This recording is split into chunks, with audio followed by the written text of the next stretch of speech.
I know you know this already, so I'm just saying this for my own benefit, not for yours, which is when dealing with that question that you just mentioned, it might not be best to deal with it. It might work Right. directly, but I wouldn't deal with it as something directly. It would be I would deal with it in terms of if people are friends and they're close together, I would deal with it in terms of observation, right? Mhm. Because people are the way that they are, right? We understand that through um, here. If a person is living with you as if you are not there, then to them you are not there.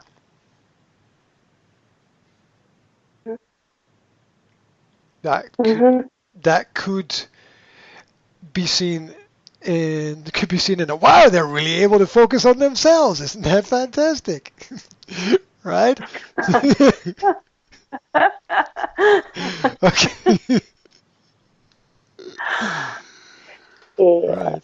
Some people have no idea what makes them happy. This person knows exactly. Right? But Mhm. right, but the other side is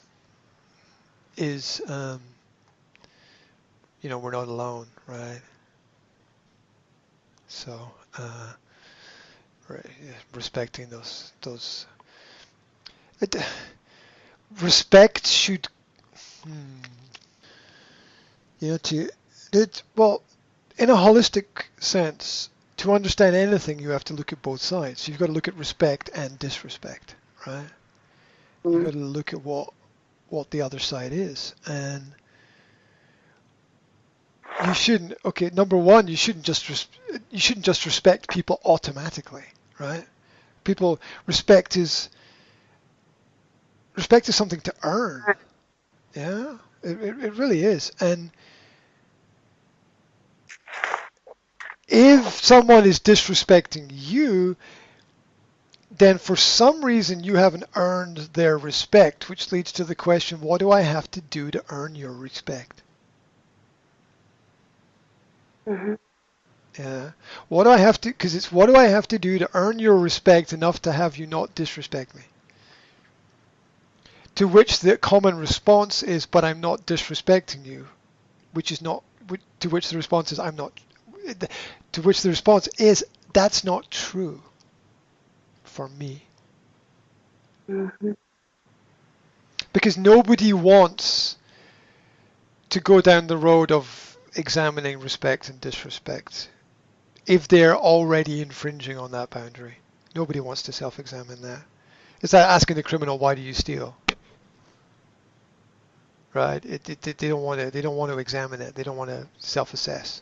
Right? Because self-assessment would automatically lead to not doing it. So there is no. Mhm. So there is no self-assessment. Mhm. So they will never self-assess. So they'll never question themselves. So they'll never change.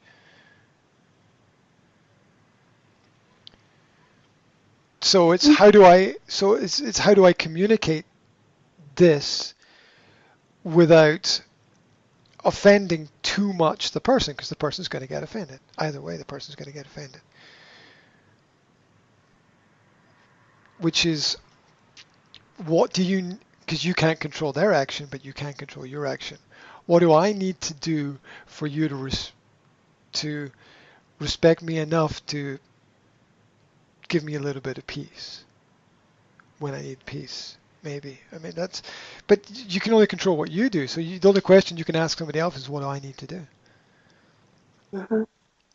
Is there something that I was wondering, is there something that I can do or that I can say that will in any way affect the situation?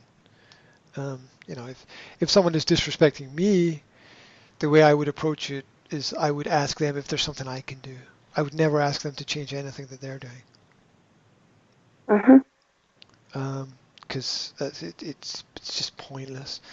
Because as I said, the ability to self-assess doesn't exist because the problem is already there. So to put yourself in their mind is to realize that their thought processes, that your thought processes would be completely alien to them.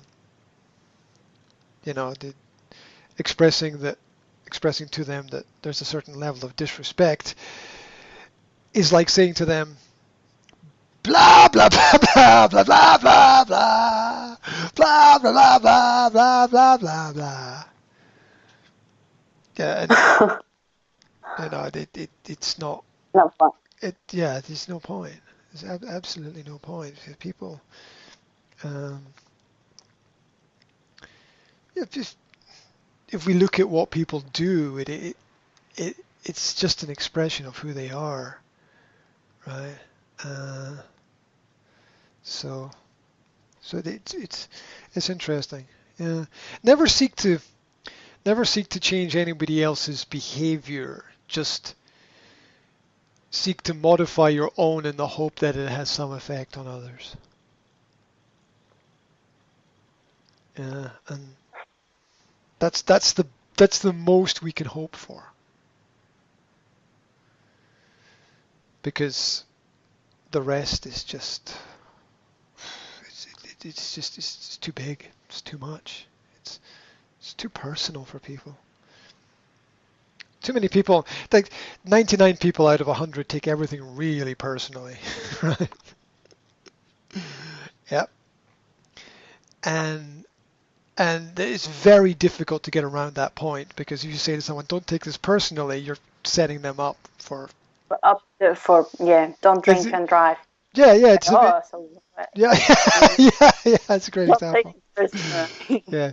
Hey, don't you know? It's like, no, of course I fucking know, right? Yeah. Yeah. Right. Yeah, because I was thinking through this process the other day, because I'll tell you the little story just to finish. There's a nice little new shop here, which is all sort of recycled products and no plastic packaging and stuff. It's all kind of environmentally friendly. It's a really nice little idea, and of course you can't make everything like 100% recyclable, but they do really well with everything there. And when you go in, and you have to take your own, when you buy stuff, you have to take your own like jars or cups in if you want to buy like nuts or spices or things like that. And when you go in, you get a little label, and you put the label on your jar.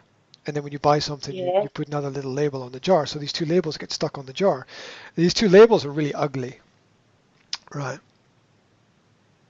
Now, the point I'm making is that we want things in the world to be nice. We want to be surrounded by things which look nice, which are beautiful, not things which are ugly, if we can help it. And my puzzle is, how do I communicate this to the owner of the shop without them getting offended? And realizing that this thing is tiny. It's the smallest problem in the world for them. You know what I mean? They have to solve 1 billion problems, and this one thing is like really not important.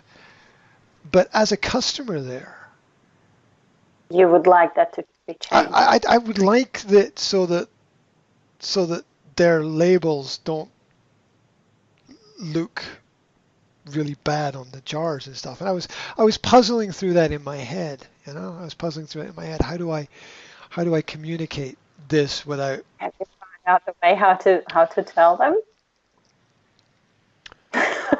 I love when people think they are like giving a clue. So it's like, oh, have you seen this? That would be a nice label. What do you think? That's nice, isn't it? Don't you like it a little bit more than what you're actually using? I would like that one. Look at what Mary's doing with her colors. Maybe you should do the same with yours. Yeah. Yes. They've got a nice new car, haven't they? Right. Okay. And people usually go to like, what the fuck was that about? No clue. Well, let's move on. Keep doing the same thing. Yep. Yeah, that's a common experience in my life. Like, what the fuck was that about? Bizarre people. Right. Okay. Uh, right. And I think, okay, first of all, I think that it's overthinking. So I Mhm. think thinking about it is pointless. Secondly, I think if you're an intelligent person and somebody comes to you and expresses something about it, you take it as an intelligent person and accept it or reject it. You don't get offended. So that stupid people are going to get offended all the time anyway. So it doesn't really matter. You don't. What is it? Never judge for other people what their judgment is going to be before they judge for themselves. That's a bit complicated for my hour of the day. Okay. So let them Yeah. let let Let's let just let them decide. Let them decide what to do with let it. them see. Let them decide to Mhm. do with what the information is. Mhm. Express what you want to express the best way that you know how, and let them deal with it. Because if they're understanding, they'll be understanding, right? If they're understanding, they'll understand. They'll be like, yeah, I get your point. I'll put it in my list of things to do at number 432, right? Yeah, I'll be like, yeah, I get it. I get it. There are Mhm. bigger issues in the world. I get it. Yeah, but Mhm. no, don't let them let let them be themselves, right? Mhm. That's the only way you express what you need to express, and then take the next step and move on. And I think that's the only solution to it. I think overthinking is overthinking is just as much a problem as not thinking at all. So Wasn't it one of the biases? Overconfidence, maybe. yeah, um Nah, I can't it's say. it's it's judgment bias. It's Mhm. basing people's possible future reactions on your past experiences. That's what it is. Uh, Mm. and when you do that, you're not letting them be themselves. You're not even giving them the opportunity to be themselves. Oh, all classes of kids are the same. Oh, duh. Right. Giant mistake. So, Mm.